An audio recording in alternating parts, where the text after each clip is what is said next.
বাংলায় বিধানসভা ভোটের আর 8 মাস বাকি।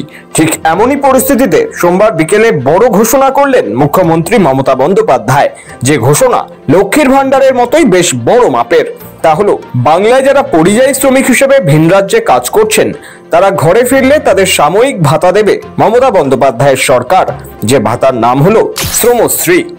বিভিন্ন রাজ্যে যেখানে ডাবল ইঞ্জিন সরকার আছে সেখানে বাংলা ভাষা ও বাঙালি পরিচয়ের ওপরে পরিকল্পিতভাবে আক্রমণ চালানো হচ্ছে। কেউ বাংলায় কথা বললে তাকে অপরাধী হিসেবে চিহ্নিত করা হচ্ছে, তাকে কোথাও বাংলাদেশে পুশ করে দেওয়া হচ্ছে, কোথাও জেলে ঢুকিয়ে দেওয়া হচ্ছে। কিন্তু আমি এটা বলবো শুধুমাত্র যারা ফিরে আসছেন এবং বাংলার পরিযায়ী শ্রমিক যারা বিভিন্ন রাজ্যে কাজ করেন তারা যারা ফিরে আসছেন তাদের বাড়ি ফিরিয়ে এনে এবং তারা যদি নিজেরাও চলে আসে, যারা আসতে পারবে, যারা আসতে চায়, তাদের পুনর্বাসনের জন্য আমরা একটা পরিকল্পনা গঠন করেছি। এই পরিকল্পনাটার আমরা নাম দিয়েছি শ্রমশ্রী, নতুন পরিকল্পনা। সোমবার রাজ্য মন্ত্রিসভার বৈঠক ছিল। পরিযায়ী শ্রমিকদের জন্য নতুন প্রকল্পের ব্যাপারে ওই বৈঠকেই প্রস্তাব অনুমোদিত হয়।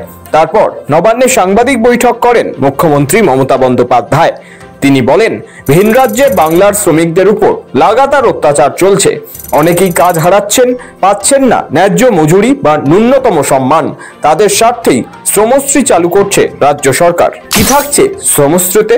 এ হলো খানিকটা উৎসাহ ভাতা। বাংলার শ্রমিকদের রাজ্যে ফিরে আসার জন্য উৎসাহ দিতেই এই প্রকল্প। মুখ্যমন্ত্রী জানিয়েছেন, পশ্চিমবঙ্গে ফিরে আসার পর প্রথম 1 বছর প্রতি মাসে 5,000 টাকা করে পুনর্বাসন ভাতা বা স্বাস্থ্যসাথী কার্ড পাবেন।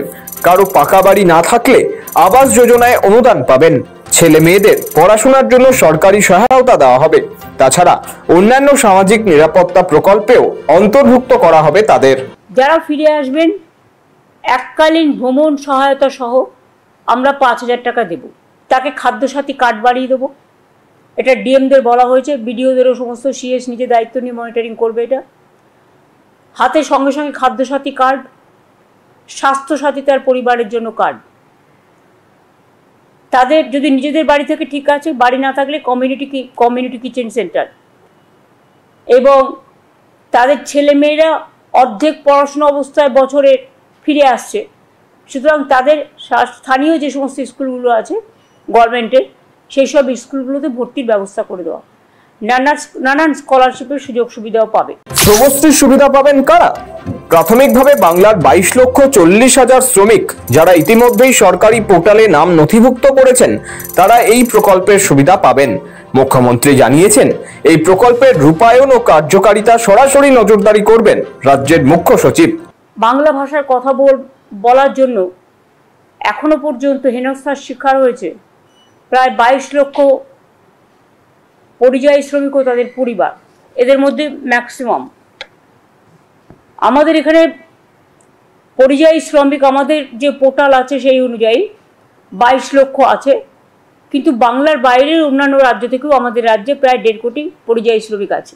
শ্রমশ্রী প্রকল্প কেন করছি? তার কারণ হচ্ছে এই প্রকল্পের মূল উদ্দেশ্য পরিযায়ী শ্রমিকদের বাংলায় ফিরিয়ে আনা এবং তাদের জীবিকার জন্য নিজে পায়ে দাঁড়ানোর জন্য সাহায্য করা। টোটাল নোডাল ডিপার্টমেন্ট হিসেবে কাজ করবে এবং সর্বোপরি এটা সিএস নিজে মনিটরিং করবে। শ্রমশ্রী প্রকল্পকে পরিযায়ী শ্রমিকদের জন্য ঘরে ফেরার সেতু বলেই ব্যাখ্যা করেছেন মুখ্যমন্ত্রী। তার কথায়, এই শ্রমিকরাই রাজ্যের গর্ব। তাদের সম্মান রক্ষায় রাজ্য সরকার সব রকম ব্যবস্থা নেবে। আমরা মানবিকতার খাতিরে এবং তাদের জীবন জীবিকার খাতিরে তাদেরটা নিয়ে চিন্তা ভাবনা করছি এবং আমরা দেখব এই স্কিমটা, it's a new scheme. Time to time মানুষকে সহযোগিতা করার জন্য, বিশেষ করে অসহায় মানুষ, অবহেলিত মানুষ, অত্যাচারিত মানুষ। সম্প্রতি বিভিন্ন রাজ্যে বাংলার পরিযায়ী শ্রমিকদের উপর অত্যাচারের ধারাবাহিক অভিযোগ উঠেছে। তার প্রতিবাদে একাধিক কর্মসূচি গ্রহণ করেছে রাজ্যের শাসক দল তৃণমূল কংগ্রেস। কয়েক সপ্তাহ আগে অত্যাচারিত পরিযায়ী শ্রমিকদের সুরক্ষার স্বার্থে মুখ্যমন্ত্রী নিজে ঘোষণা করেছিলেন, তারা ফিরে এলে রাজ্য সরকার পুনর্বাসনের সমস্ত ব্যবস্থা করবে। তাদের জন্য পৃথক প্রকল্পের কথাও বলেছিলেন তিনি। আর সোমবার নবান্নে মন্ত্রিসভার বৈঠকের পর সাংবাদিক বৈঠকে মুখ্যমন্ত্রী সেই প্রকল্পেরই খুঁটিনাটি জানান। সৌভিক সান্যাল ও অর্পণ সিংহের রিপোর্ট, সময় কলকাতা।